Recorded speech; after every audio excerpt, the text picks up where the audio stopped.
Baik, selamat pagi mahasiswa Universitas Nusa Cendana jurusan Arsitektur. Kembali lagi hari ini kita pada mata kuliah Mekanika Teknik 1.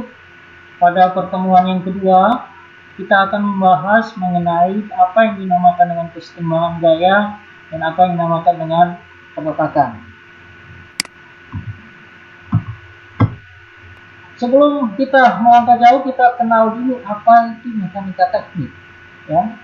Jadi mekanika teknik ini adalah dikenal juga sebagai mekanika rekayasa atau dikenal juga sebagai analisa struktur. Ini merupakan suatu bidang keilmuan keahlian yang pokok utamanya yang dibahas di dalam mekanika teknik itu adalah perilaku dari struktur. Struktur apa? Karena kalian konsentrasinya arsitektur, ada struktur tersebut adalah struktur bangunan gedung. Jadi mekanika teknik kita akan mempelajari perilaku tentang struktur tersebut. Akibat apa perilaku itu terjadi? Akibat beban yang bekerja pada struktur tersebut. Nah, apabila berbicara mengenai perilaku struktur, apa saja yang kita lihat di dalam perilaku struktur? Perilaku struktur pada umumnya adalah yang kita lihat khusus untuk arsitektur ini, pokok bahasanya adalah mengenai lendukan dan gaya-gaya. Nah, di dalam gaya-gaya ini ada gaya reaksi dan ada gaya internal atau gaya aksi. Yang menjadi satu pertanyaan besar adalah mengapa arsitek harus mempelajari mekanika teknik? Ada beberapa alasan yang saya kemukakan bahwasanya arsitek perlu juga harus belajar mekanika teknik. Yang pertama, alasan pertama adalah kalau kita mempelajari mekanika teknik hubungannya terhadap suatu perilaku struktur, maka hal yang menjadi bahasanya atau banyak dibicarakan itu adalah mengenai stabilitas. Stabilitas dari apa? Stabilitas dari struktur. Kemudian ada keseimbangan gaya. Kemudian ada kompatibilitas antar deformasi, ya. Kemudian ada jenis tumpuannya, ya. Dengan kita mengetahui gaya-gaya dan lendukan yang terjadi, maka selanjutnya struktur tersebut dapat direncanakan atau diproporsikan dimensinya berdasarkan material yang digunakan sehingga aman dan nyaman, ya.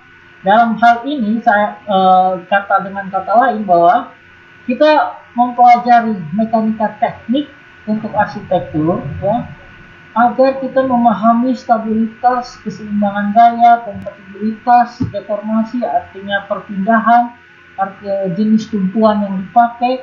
Dengan Anda mengetahui hal-hal ini, maka Anda bisa menentukan dimensi yang proporsi untuk suatu struktur bangunan, ya. Kemudian alasan yang kedua adalah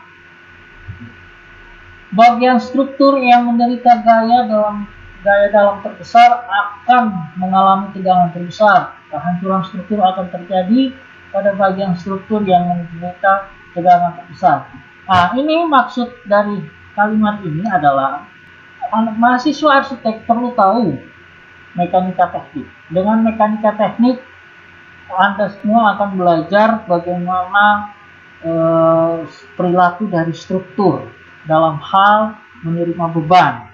Nah, di dalam struktur tersebut, Anda akan menentukan dimensi. Dengan dimensi tersebut, Anda bisa tahu tegangan akibat beban yang terjadi, tegangan terbesar pada daerah atau pada lokasi struktur yang mana-mana saja. Dari situ Anda akan mengambil suatu desain yang mempertimbangkan khusus daerah-daerah yang mengalami tegangan terbesar. Kemudian alasan ketiga adalah memahami struktur dan mengetahui perilakunya ketika mengalami pembebanan. Jadi di sini Anda akan mendesain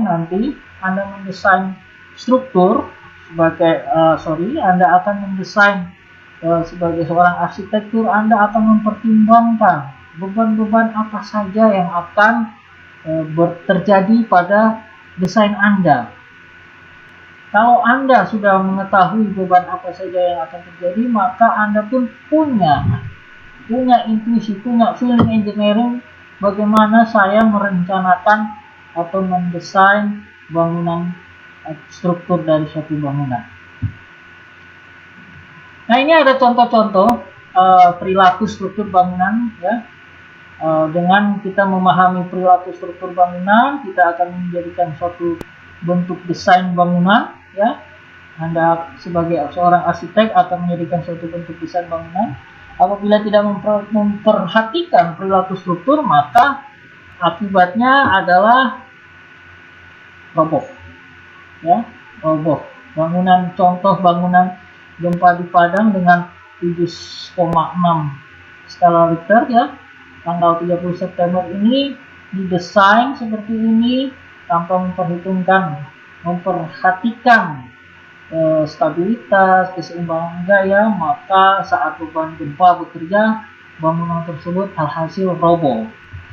Contoh yang lain ada, contoh perilaku struktur ini ada gempa Haiti, ya, tanpa memperhatikan struktur dari bangunan tersebut, maka alhasil yang terjadi saat beban gempa bekerja, bangunan tersebut pun roboh.